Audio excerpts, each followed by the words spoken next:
Good morning, students. Welcome back. Hope you will be fine and healthy. Let's continue chapter 3rd, Nazim anti-rise of Hitler. Chapter 3rd, that is from history. As you know that is the last part of our videos. In last videos that you have seen, the Nazi world views. यानी कि जो Nazi है, Hitler का world के प्रति क्या दृष्टिकोण है.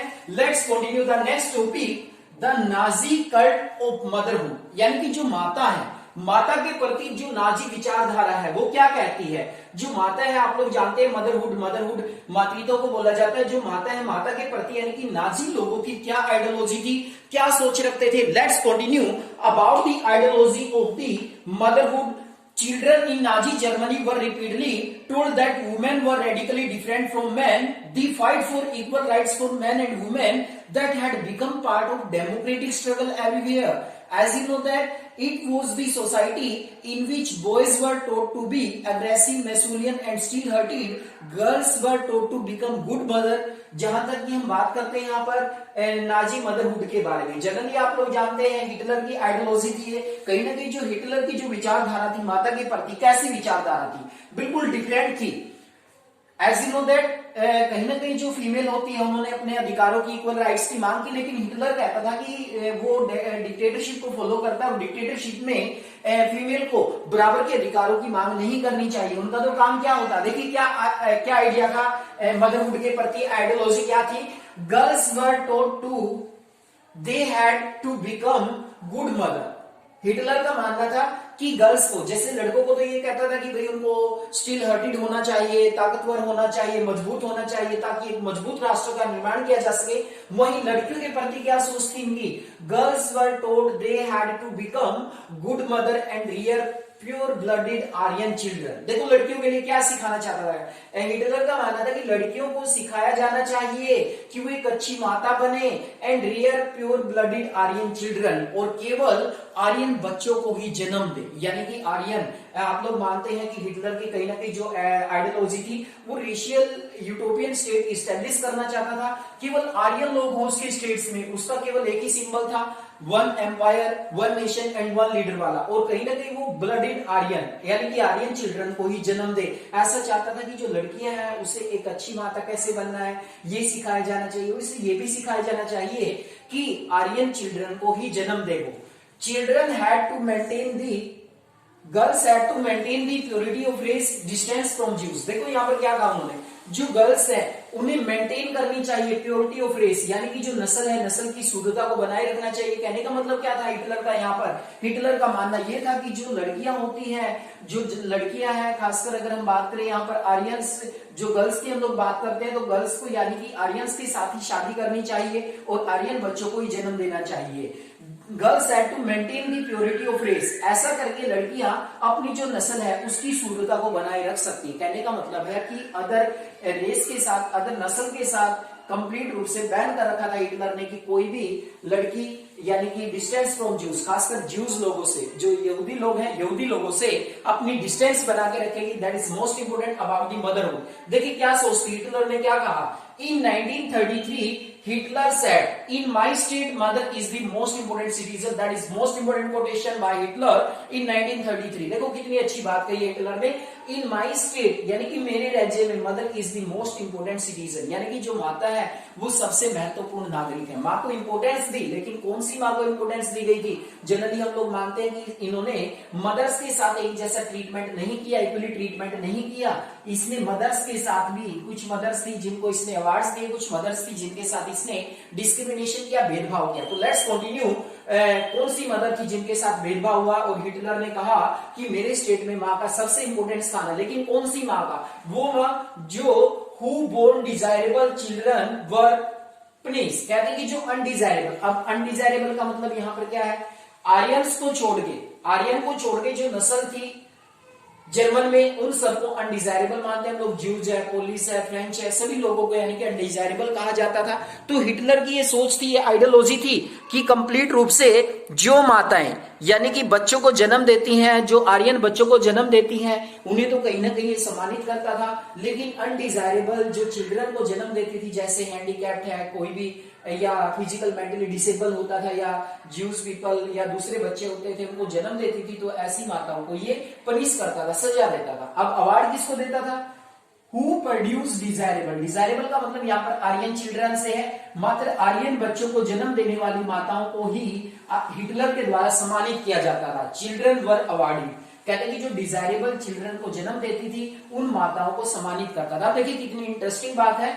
सबसे पहले a bronze cross medal was given for children, यानी कि वो माता जो 4 आर्यन बच्चों को जन्म देती थी उससे ब्रोंज क्रॉस मेडल दिया जाता था। सेकंड है ए सिल्वर मेडल, यानी कि जो सिल्वर मेडल है, सिल्वर मेडल उन माताओं को दिया जाता था जो 6 चिल्ड्रन को जन्म देती थी। और यहाँ पर हम लोग बात करें गोल्ड ब्रोंज की, ब्रोंज के बाद गोल्ड मेडल की अगर हम बात करें 8 चिल्ड्रन, यानी कि जो 8 या 8 से ज्यादा बच्चों को जन्म देती थी, ऐसी माताओं के द्वारा हिटलर के द्वारा यानी कि उनको गोल्ड मेडल दिया जाता था। देखिए कितनी इंटरेस्टिंग बात है। क्यों चाहता था हिटलर ऐसा करना? क्योंकि हिटलर केवल आर्यन लोगों का ही स्टेट बनाना चाहता था, जर्मन को कंप्लीट रूप से। ये कहता था कि जो नॉर्डिक आर्यंस है, नॉर्डिक आर्यंस है वही प्योर रेस है इस संसार की, तो उन माताओं को तो सम्मानित करता था। जो अनडिजायरेबल पनिशमेंट करता था, जो अनडिजायरेबल चिल्ड्रन को जन्म देती थी, ज्यूज को जन्म देती थी, पोलिस को जन्म देती थी, फ्रेंच को जन्म देती थी, या फिर जैसे हैंडीकैप्ड होते हैं, फिजिकली या मेंटली डिसेबल जो बच्चे होते थे, उनको जन्म देने वाली माताओं को सजा दी जाती थी। और उन माताओं को जो आर्यन बच्चों को जन्म देती थी, 4 बच्चों को जन्म दिया तो ब्रॉन्ज क्रॉस मेडल मिलेगा, 6 को देती थी तो सिल्वर, 8 या 8 से ज्यादा को देती थी तो उसे गोल्ड मेडल दिया जाता था। क्योंकि आर्यन का मतलब यहाँ पर हिटलर के लिए एक ही था कि जर्मन को कंप्लीट रूप से आर्यन का स्टेट बनाना, आर्यन लोगों को ही इंपोर्टेंस दी जाती थी इसके स्टेट में, कहीं ना कहीं अगर हम जनरली देखा जाए तो। देखिए अभी वुमेन के साथ और कैसा व्यवहार होता था। Those women who contact with Jews, police, Russian, कहते कि जो औरतें ज्यूज के साथ कॉन्टेक्ट करती थी, पोलिस के साथ या रशियन के साथ शादी कर लेती थी, party throw the town with shaved hand, कहते कि उसके सिर को मूंड दिया जाता था, सिर को गंजा कर दिया जाता था और उसे कंप्लीट रूप से शहर में घुमाया जाता था। ब्लैकन फेस, काला फेस कर दिया जाता था। And play card hanging around the neck announcing, और उसके गले में एक तख्ती लटका दी जाती थी जिस पर लिखा होता था I have solid the honour of nation, कि मैंने राष्ट्र के ऑनर को, राष्ट्र के मान सम्मान को हानि पहुंचाई है। तो कहीं ना कहीं अगर आप लोग जनरली देखेंगे तो जनरली आप लोगों को देखने को मिलेगा कि हिटलर की जो आइडियोलॉजी है सभी मदर के प्रति एक जैसी नहीं थी। वो केवल आर्यन बच्चों को जन्म देने वाली ही माताओं को ज्यादा इंपोर्टेंस देता था, ज्यादा प्रेफरेंस उन्हीं को किया जाता था। तो देखिए यहाँ पर किस तरीके से औरतों के साथ यानी कि अमानवीय व्यवहार होता है। तो ये थी नाजी कल्ट ऑफ मदरहुड, यानी कि माताओं के प्रति नाजी विचारधारा। जनरली आपने देखा कि वुमेन के साथ या मदर्स के साथ भी डिस्क्रिमिनेशन होता था। जो अनडिजायरेबल को जन्म देती थी उन्हें तो पनिश किया जाता था। जो डिजायरेबल वर्ड इंडिकेट करता सिर्फ आर्यन को, जो आर्यन बच्चों को जन्म देती थी उन्हें सम्मानित किया जाता था। कितने बच्चे जन्म देगी उस हिसाब से उनको मेडल मिलता था। और जो औरतें ज्यूज के कांटेक्ट में आती थी, पोलिस के या रशियन के साथ शादी कर लेती थी, उन्हें शहर में घुमाया जाता था, ब्लैक फेस करके उनका सिर मूंड दिया जाता था। और यहाँ तक कि उनके गले में एक तख्ती लटका दी जाती थी जिसके ऊपर लिखा होता था कि मैंने अपने राष्ट्र का मान सम्मान खो दिया है, राष्ट्र के मान सम्मान को हानि पहुंचाई है। अब बात करते हैं हम लोग नेक्स्ट टॉपिक की, द आर्ट ऑफ प्रोपेगेंडा, यानी कि प्रचार का माध्यम। प्रोपेगेंडा का मीनिंग होता है यहाँ पर प्रचार करना, यानी कि जो प्रचार करने की कला थी नाजी लोगों की। तो देखिए नाजी लोग, कुछ लैंग्वेज थी इनकी, मीडिया थी, उसका बड़ी सावधानी से प्रयोग किया गया इनके द्वारा। The Nazi design language and media use with care, कहते हैं कि नाजी जो समय रहा उसमें लैंग्वेज का और मीडिया का बड़े अच्छे तरीके से यूज किया गया। The terms they coined to describe, कहते कि वो कुछ टर्म्स यूज करते थे। Nazi never use word kill और मर्डर, यानी कि वो डायरेक्ट यूज नहीं करते थे, किल या जो मर्डर जैसे शब्द है वो डायरेक्ट यूज नहीं करते थे, बल्कि उनकी कोई सिंबॉलिक लैंग्वेज होती थी। जैसे अगर हम बात करें यहाँ पर, that is most important here for NDSC students, तो find out these points. In their official language mass killing term special treatment, यानी कि उनकी ऑफिशियल लैंग्वेज में मास किलिंग मर्डर करना होता था उसके लिए स्पेशल ट्रीटमेंट या फाइनल सॉल्यूशन जैसे वर्ड यूज किए जाते थे। और खासकर इसमें ज्यूज लोगों को मारा जाता था। जो ज्यूज लोग हैं, ज्यूज लोगों को मारने के लिए वर्ड यूज करते थे। कौन से वर्ड यूज करते थे? मास किलिंग के लिए, special treatment and final solution, इसके लिए फॉर ज्यूज पीपल के लिए। The next is euthanasia for disable, यानी कि जो डिसेबल लोग होते थे उनके लिए इथ्यूशेनिया, सिलेक्शन एंड डिसइंफेक्शन जैसे वर्ड है वो यूज किए जाते थे। Evocation means, that is most important. Evocation means क्या होता है? Deporting people to gas chamber, यानी कि लोगों को गैस चैम्बर लेकर जाना। जनरली क्या होता था कि कुछ लोगों को यदि मारना होता था तो उन्हें गैस चैम्बर ले जाया जाता था, उन्हें सजा दी जाती थी। That is the meaning of evictions. What is the meaning of evictions? का मीनिंग होता है deporting people to gas chamber, यानी कि गैस चैम्बर में लोगों को लेकर आना। अब प्रोपेगेंडा प्रचार करने के लिए फिल्म बनाएगी, जिसमें क्या था, जिसमें दिखाने का प्रयास किया गया कि यहूदी लोग स्वयं से ही नफरत करना सीख जाए। What is name of this film? Propaganda film were made to create hatred for Jews. Jews लोगों से नफरत करने के लिए फिल्म भी बनाई गई थी, द इंटरनल ज्यूज के नाम से। That is most important. Film की अगर हम बात करें, ये फिल्म आती है जो प्रचार के लिए बनाई गई थी ज्यूज लोगों से नफरत करने के लिए। That name is internal Jews. Charlotte Beradt third Reich of dream, third Reich of dream नाम से एक बुक लिखी थी इसने उसमें यानी कि लोगों के एक्सपीरियंस को शेयर किया गया था। That is most important book that was written by Charlotte Beradt, third Reich of dream. Who has written? Charlotte Beradt. Beradt ने लिखी थी। इसमें कहीं ना कहीं जो ड्रीम्स थे लोगों के, उनको एक्सप्लेन करने का प्रयास किया गया। And the next topic is knowledge of Holocaust. Holocaust क्या होता है? होलोकॉस्ट का मतलब होता है जनरली यहाँ पर what is the meaning of Holocaust? Holocaust का मीनिंग होता है नाजी किलिंग ऑपरेशन, यानी कि नाजी लोगों ने जो मारने के लिए, लोगों को मारने के लिए जो ऑपरेशन चलाया था, that is called holocaust. Holocaust के नाम से जाना गया। That is the last topic of our videos. Holocaust meaning होता है Nazi killing of operation. Here in this videos that you have to be come to know the Nazi cult of motherhood. माताओं के प्रति Nazi लोगों की जो ideology थी, that was completely different, बिल्कुल अलग थी।